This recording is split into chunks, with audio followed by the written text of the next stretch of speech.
classes, and so I've got some friends that like to listen in. And so anyway, we like to do it live whenever we can.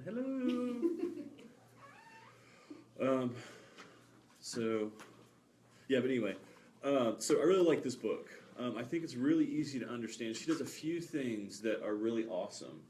We're going to talk about it a little bit, but basically she groups the sutras into like 4 or 6 at a time and really tries to give you a cohesive thought, or what she interprets as a cohesive thought. And so I just really like this book. And so if there was one book that I would, there's 2 versions. There's, if you're a digital person like me, there's actually a free book on Amazon, or at least I got, maybe it's $1 or something, but it actually doesn't have any commentary, so you can just read the sutras from front to end, and I actually enjoyed that.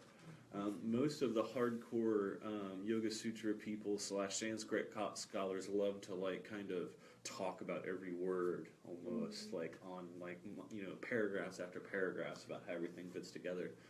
But sometimes I think it's important to go back to the source of what the actual teachings were. So anyway, I like this. I think it's accessible. You can notice it's not crazy thick. You know, some of those Yoga Sutra books get like this. And so I think there's something to be said for brevity. So yeah, we'll go ahead and get started. It's 9:30. So thank you everybody for coming. It's so awesome to have you here.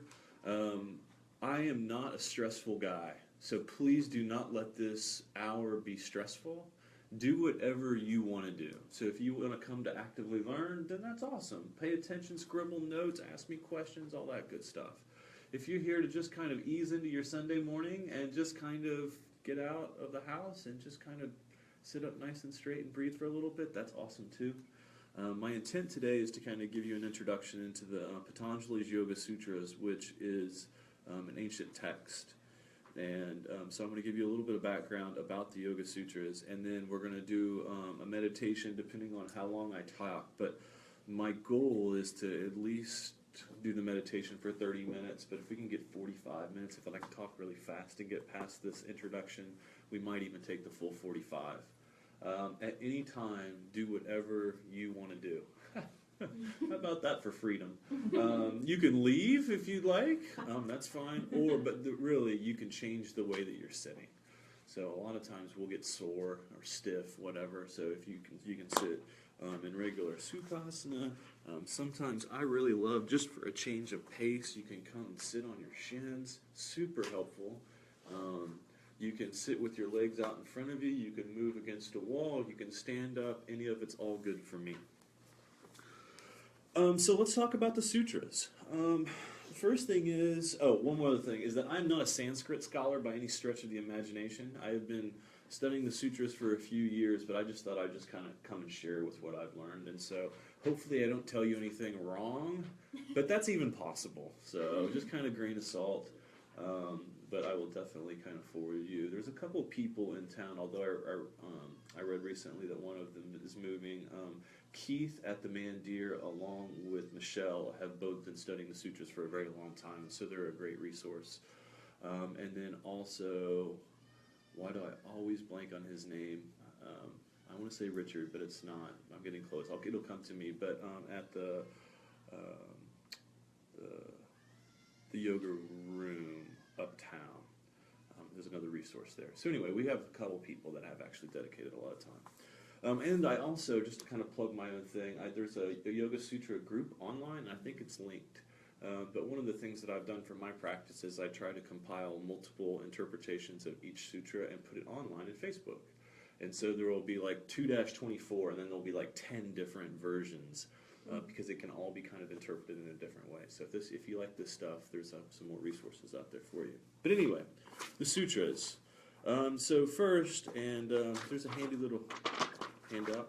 People online don't get it. You'll have to just follow along. So I thought that we would break down Patanjali's Yoga Sutras. So first, Patanjali, he was a sage that lived, there's a little bit of debate about this, between 400 BC and 400 CE. And I realize that's 800 years, and that's a pretty big range. But there are a few people who believe that he was actually multiple people, that he wasn't actually just one person, and that it was multiple monks or sages that had over a couple centuries compiled the sutras. and then it's not one person perhaps. There are other people that definitely believe that he was one person and definitely believe that it was BCE because there's some writings that references something that happened pre the Common Era. So there's a little bit of debate out there. I don't really get too wrapped up in it though, honestly. He was said to be multi-talented in that he not only studied yoga but also grammar, medicine, and Sanskrit, which is what is its own language that the sutras were written in.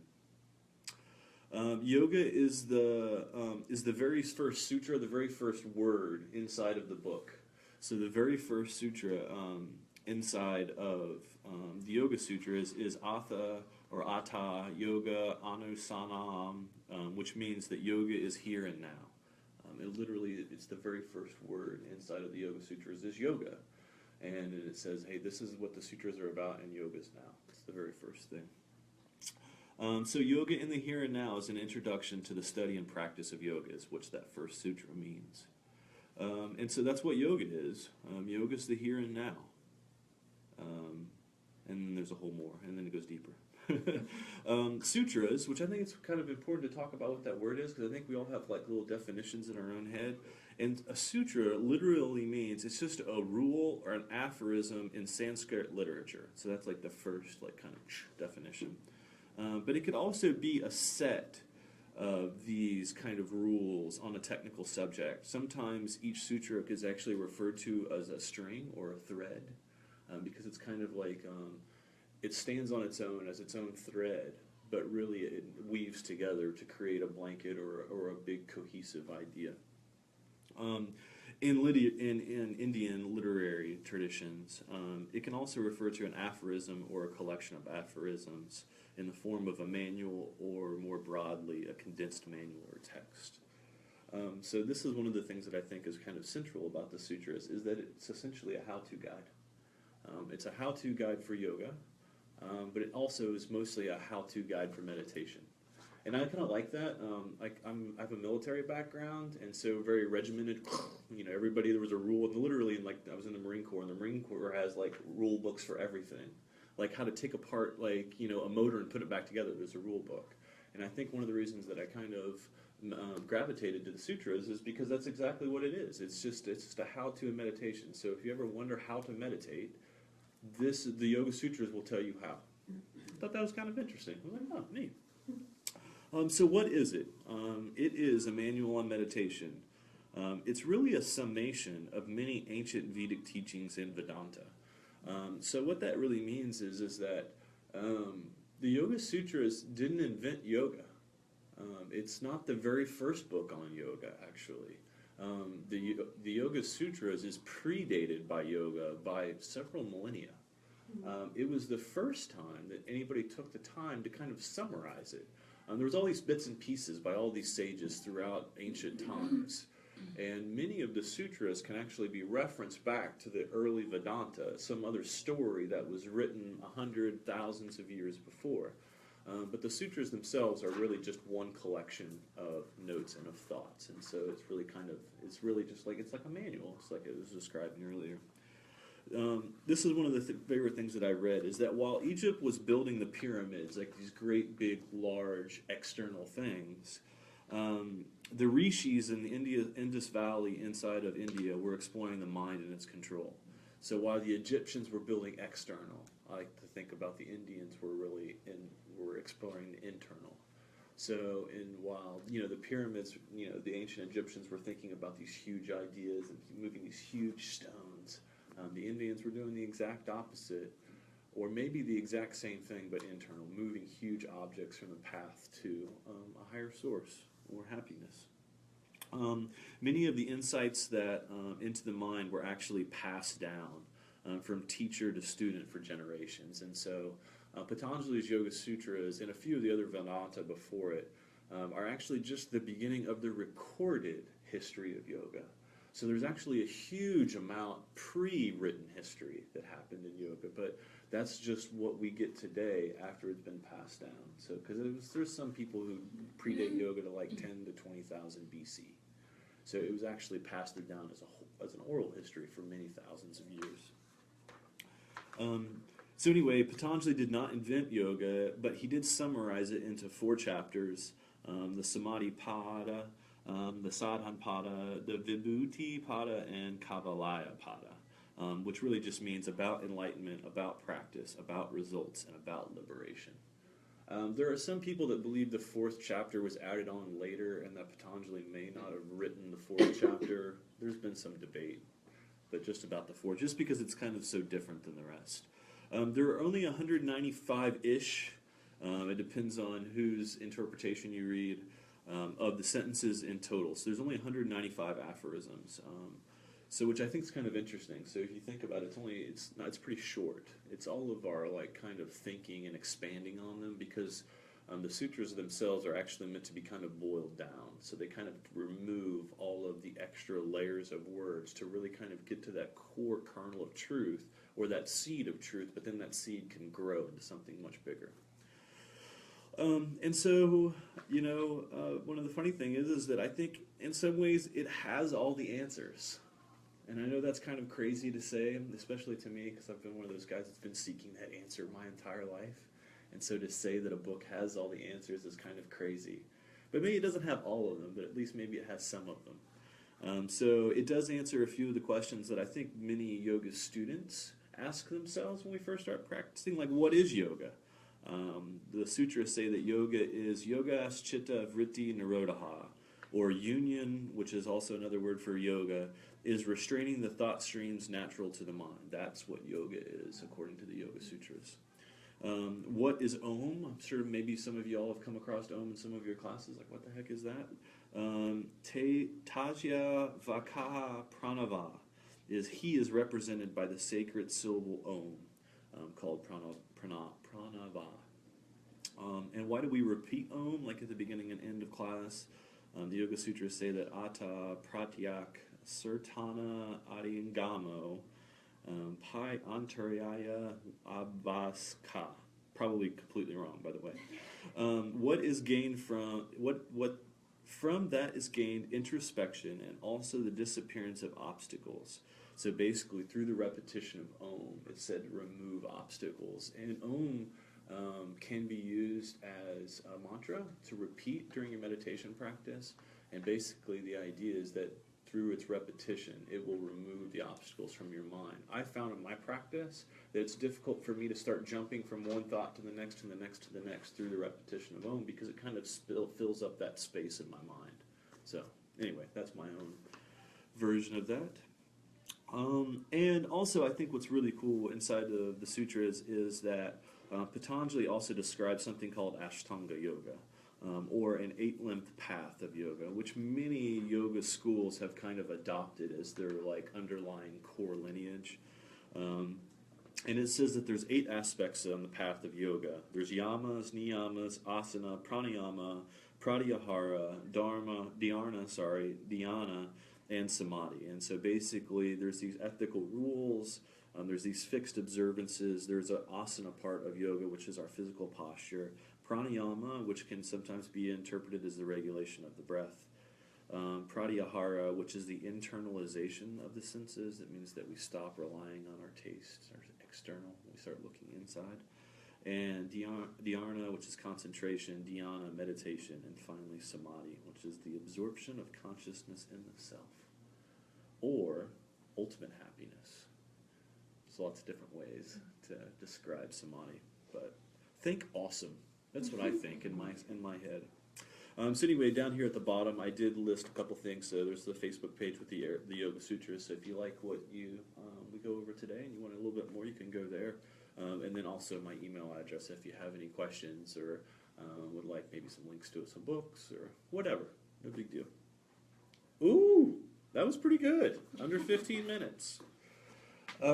Anybody have any questions about that? Yeah, it's kind of neat. I mean, basically, Patanjali was a person. I guess you could probably say he was enlightened since he wrote about it so eloquently.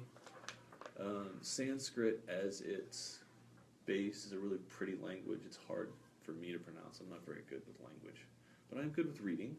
And so it's nice that there's lots of kind of writings about the sutras, because each one can be kind of taken off by itself and thought about separately, or they can kind of be put together in a whole and thought about together.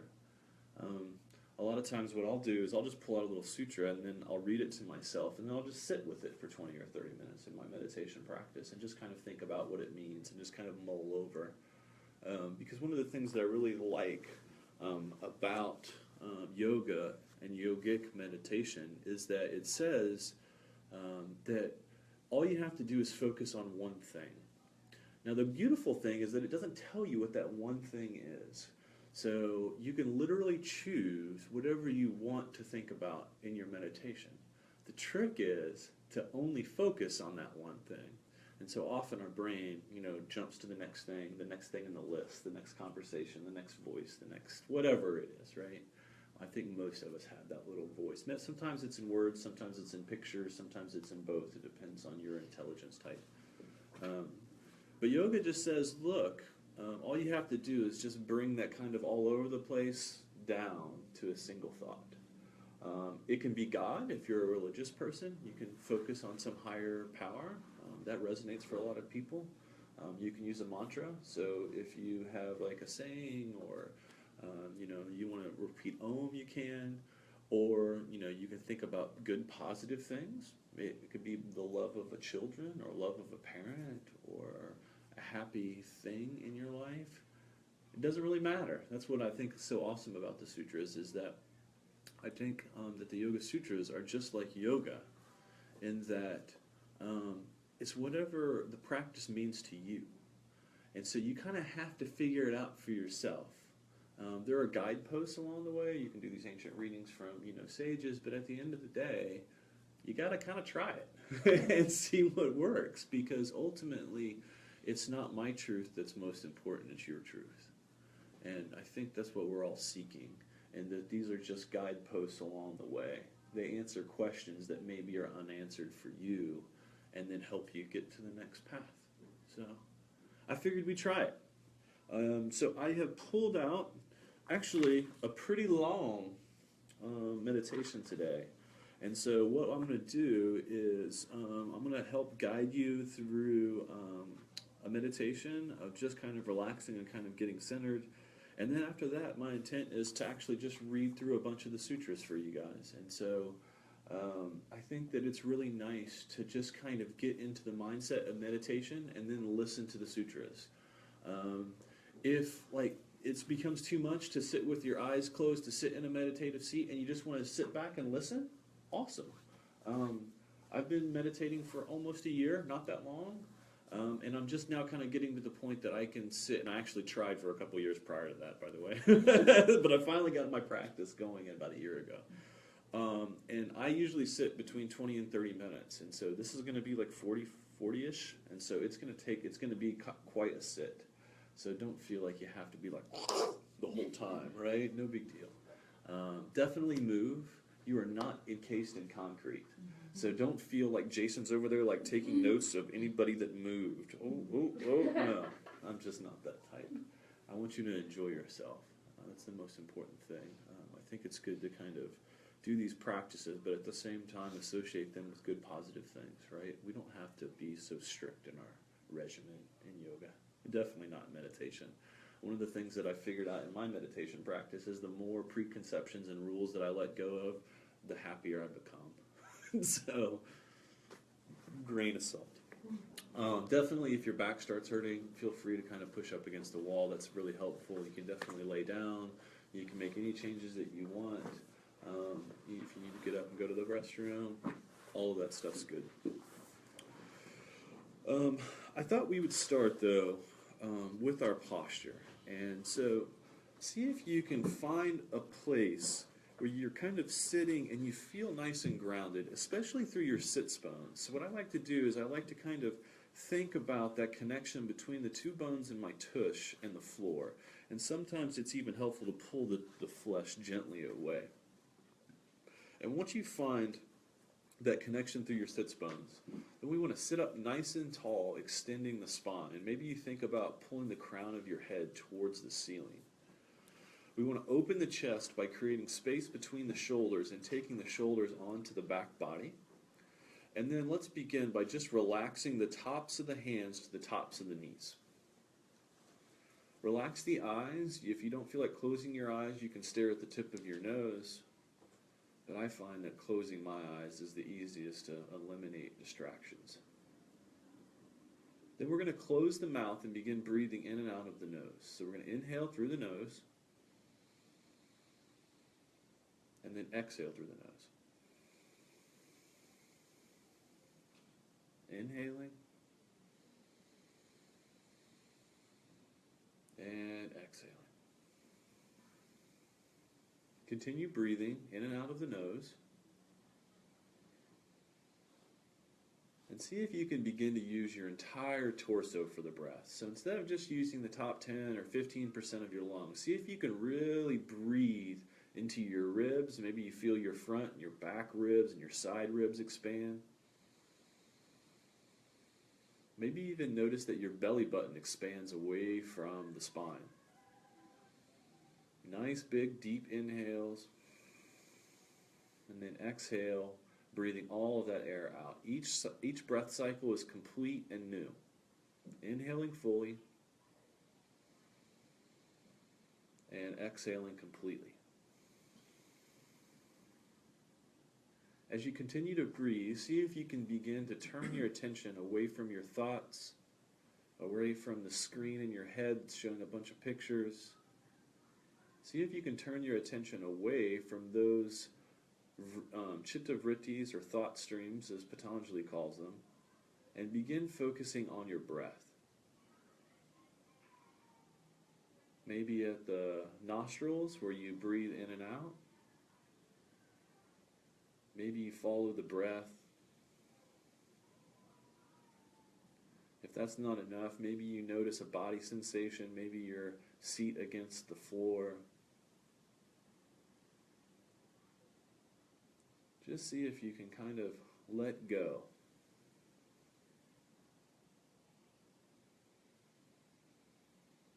Many of us have very busy lives, lots to do, lots of people to take care of, lots of responsibilities, emails, Facebook, all that stuff. Let's just take a few minutes to let all of that go.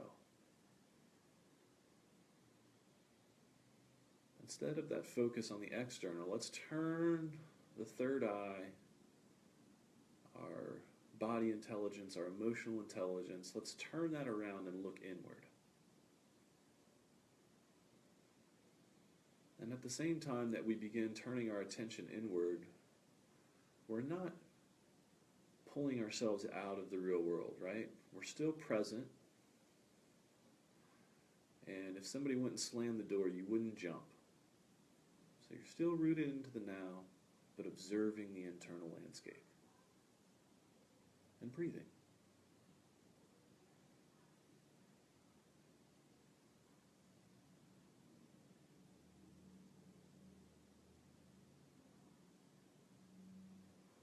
Maybe on an inhale, you sit up a little bit taller, pointing the crown of the head towards the ceiling.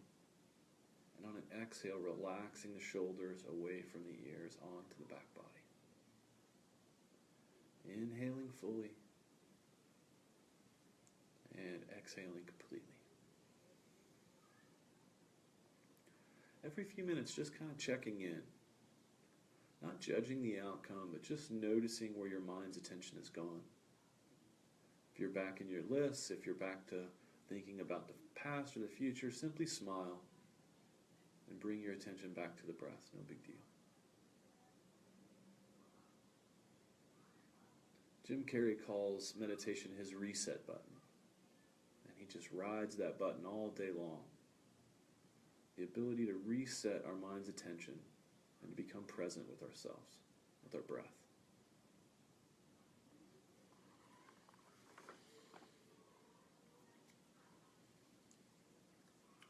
From Patanjali's Yoga Sutras. This is the teaching of yoga. Yoga is the cessation of turnings of thought. When thought ceases, the spirit stands in its true identity as the observer to the world. Otherwise, the observer identifies with the turnings of thought. The cessation of the turnings of thought comes through practice and dispassion. Practice is the effort to maintain the cessation of thought. This practice is firmly grounded when it's performed for a long time without interruption and with zeal. Dispassion is the sign of mastery over the cravings for sensuous objects. Higher dispassion is a total absence of craving for anything material, which comes by discrimination between spirit and material nature.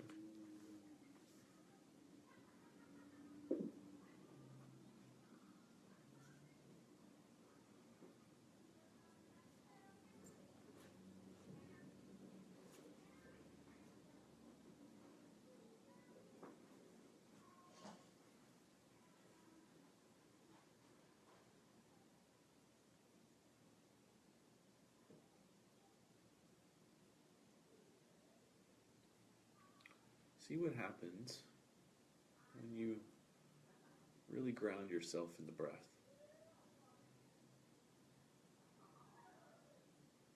Let the external sounds be just like thoughts. You don't have to suppress them or try to ignore them.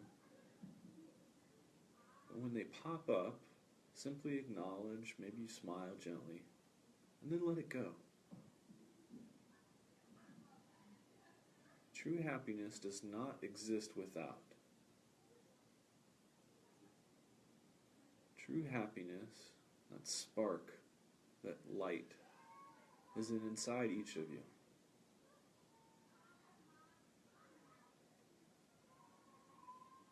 When we take the time to sit and to breathe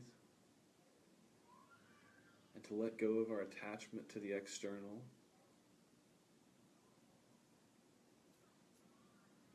we can notice what's already there. The strength that's inside of us, the light that's inside of us.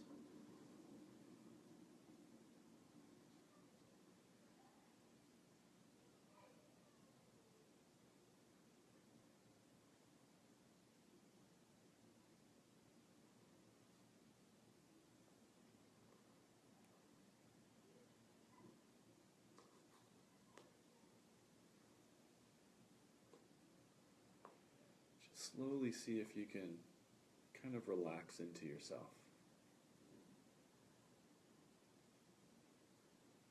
Notice what focus on the breathing brings up for you. Sometimes the thoughts are just constant, one right after the other, and that's fine. You don't have to necessarily stop them. Just don't participate. Don't get caught up in the narrative of the mind.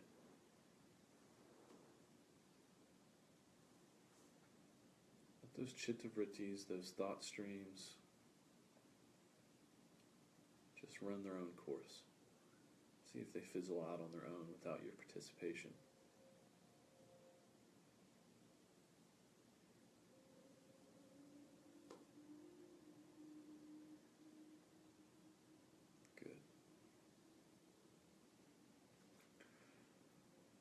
According to Patanjali, there are ways of stopping thought. Conscious cessation of thought can arise from various forms of conjecture, reflection, enjoyment, and egoism. Beyond this, there is a state where only subliminal impressions remain from the practice of stopping thought. For gods and men unencumbered by physical bodies, but still enmeshed in material nature, the cessation of thought is limited by reliance on the phenomenal world. For others, cessation of thought follows from faith, heroic energy, mindfulness, contemplative calm, and wisdom. For those who possess a sharp intensity, it is immediate. Higher than this is cessation beyond distinctions of mild, moderate, and extreme.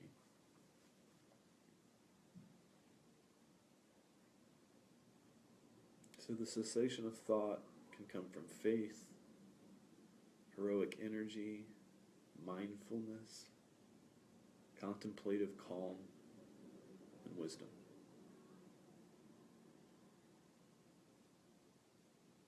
See if you can cultivate one of these aspects. Perhaps you think about something that you're thankful for. I think many of us have lots to choose from. The ability to be here today. The ability to be present. The ability to love. So much to be thankful for. But for those of us who maybe feel overly stressed or too much anxiety, maybe for us, focusing on contemplative calm is a good way to cessation, to the stopping of thought. That we can simply relax and let go. Focus on the breath and relax. Inhaling fully and exhaling completely. Inhaling, sitting up a little bit taller, crown of the head towards the ceiling. And exhaling, the shoulders away from the ears.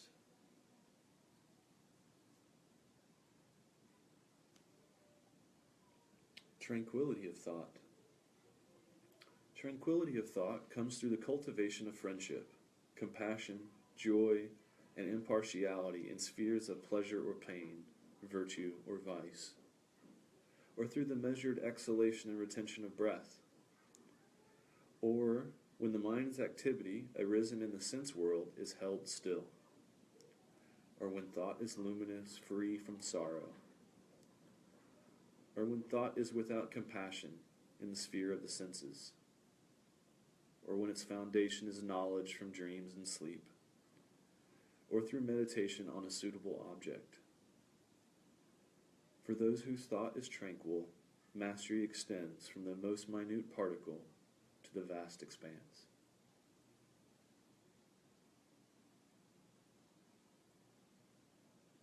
Here Patanjali gives us freedom ultimately. That we can choose to focus on any object.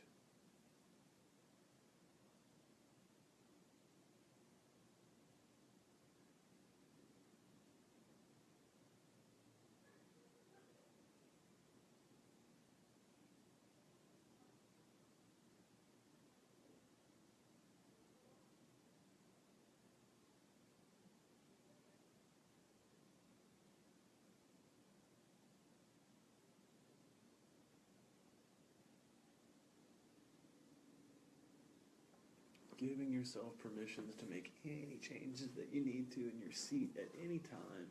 No big deal. Make sure that your practice is enjoyable. It's important.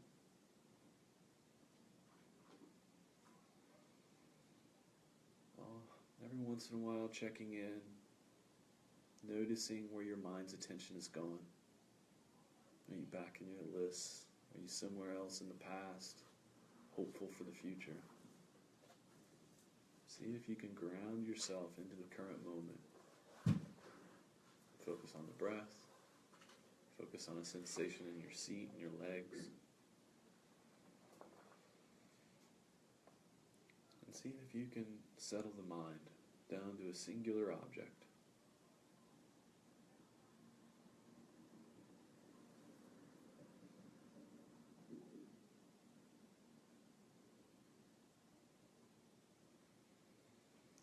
Turning your mind's attention inward, not grasping onto the external, on the outside,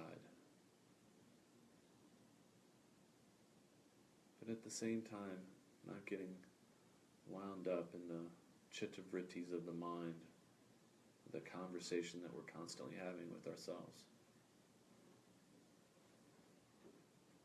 Instead, turning your attention to a singular focus. Whether it be on your faith, on your knowledge, or perhaps even just cultivating a sense of calm by breathing, by sitting. And resting into that space. Sometimes I like to remind myself that I'm perfect just the way that I am. Because that light that shines through, that connects us all, is a part of me. And it's perfect. So I get to be perfect by association.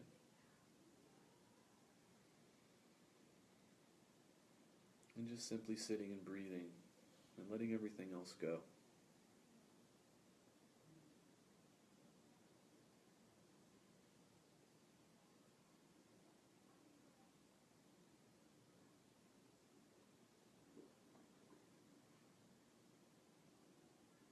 Putting up to the possibility of peace.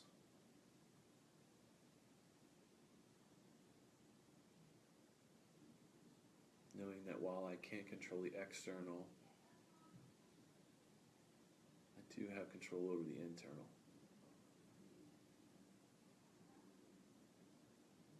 That I can harness my own intention and let go. And breathe.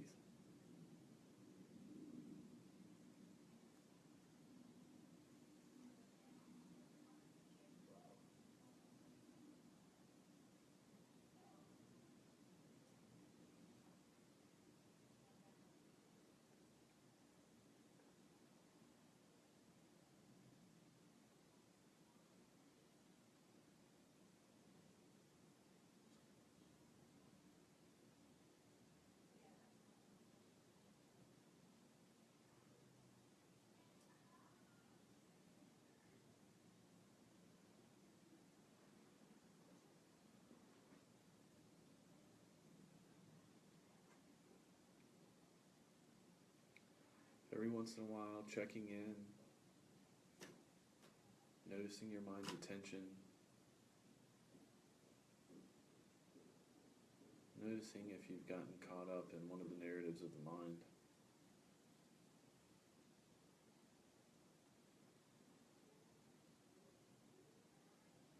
Not judging it, just being aware of where your attention's gone. And then relaxing back into your singular focus.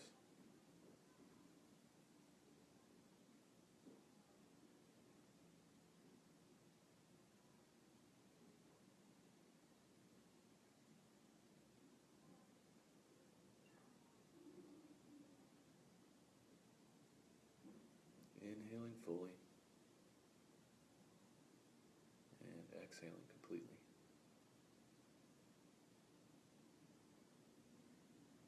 Inhaling everything that you need and exhaling everything that's no longer serving you. Just let it go.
On an inhale, pulling your crown of the head towards the sky. On an exhale, relaxing the shoulders away from the ears.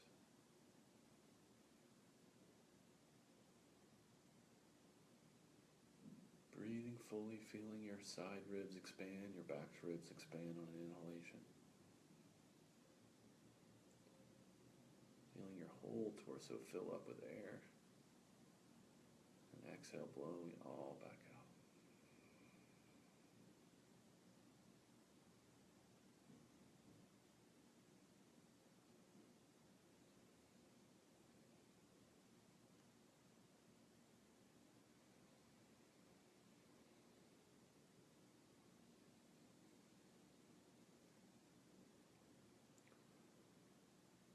Sometimes as we sit, certain things come up for us. It's completely natural. Sometimes it's emotions, sometimes it's feelings.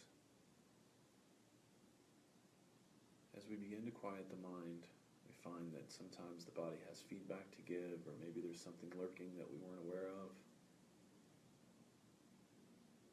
All of it's fine. Simply sit and breathe. Become non-attached. Just like any external distractions and noises, we could treat the internal feelings that come up the same way. Maybe simply smiling and letting them go, not judging them.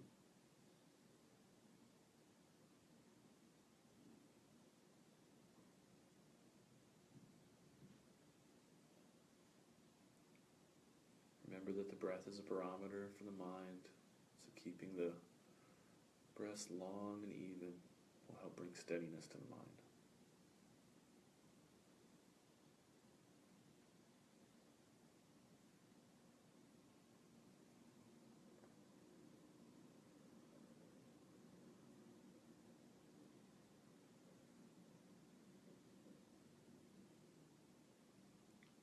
Maybe for just these last few minutes, you try a little less hard.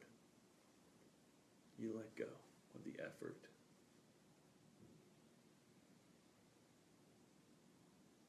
You know that what you seek is inside and effortless. It's always there, always waiting.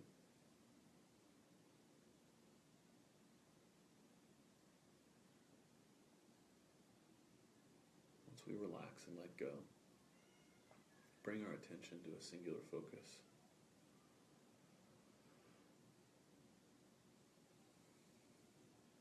We can begin to cultivate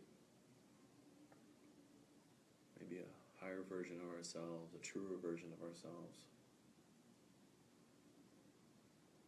One that isn't obscured by the ego, a sense of I-ness. Instead, we can begin to relax into a sense of oneness with people around us.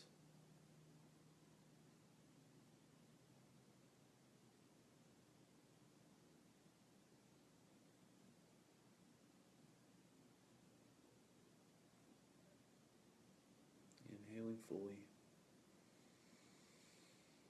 and exhaling completely.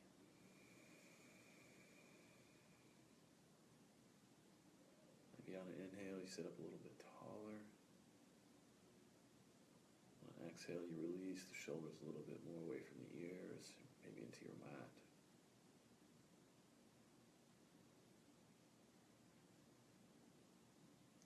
Just cultivating your own inner peace, your own calm.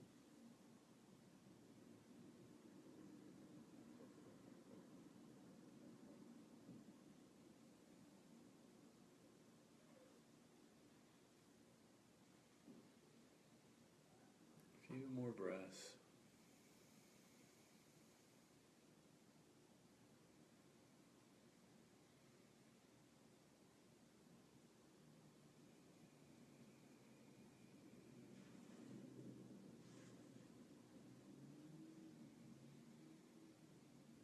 Maybe you slowly start wiggling your fingers and your toes, just bringing a little bit of awareness back into your body.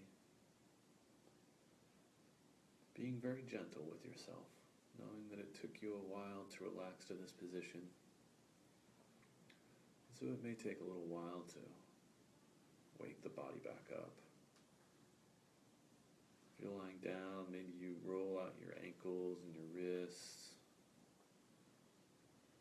Maybe you gently move your hips from side to side. Maybe you reach your arms up overhead like you're waking up for the first time.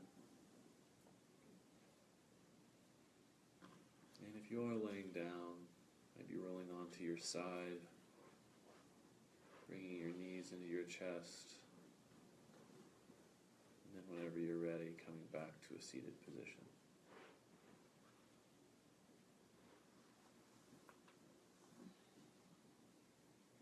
Just taking a few more seconds to notice how you feel. Maybe noticing any differences from when you first came into the studio, and maybe not. Sometimes nothing changes, and that's perfectly fine. We're not judging the outcome. We just want to notice how we're feeling. Notice what's going on. Bring the hands to heart center in Anjali Mudra or sacred prayer. Being thankful for this space, for each other, for our community. Being thankful for the gift of yoga. But mostly being thankful for ourselves, for taking the time to work on us. It's not a selfish act. If we don't take the time to work on ourselves, then we'll have nothing to give others.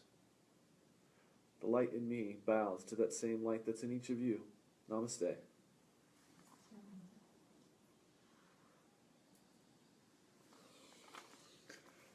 And that's it. Woo! How y'all feel? Good? Good. Again, I don't know if I gave it at the beginning, actually. My name's Jason. I am a Seva yoga teacher, which means that I teach yoga for free. I don't ever charge for it. I just can't. I'm super thankful for these teachings and this practice. It's had a huge impact on my life. I used to carry around a lot of stress, high-stress job. You know, I was in the military, probably brought some stuff back over from Iraq that's just been kind of just sitting with me. And so for me, it's been a really amazing practice. You know, it's been something that's kind of given me a way, you know, to take it down a few notches sometimes when I feel like things just get a little bit out of control for me. And so meditation's had a really huge impact. It's really subtle sometimes, too. Sometimes you don't even notice the shifts in your life, but I think it's important. And I think that the Yoga Sutras are a good way to help us.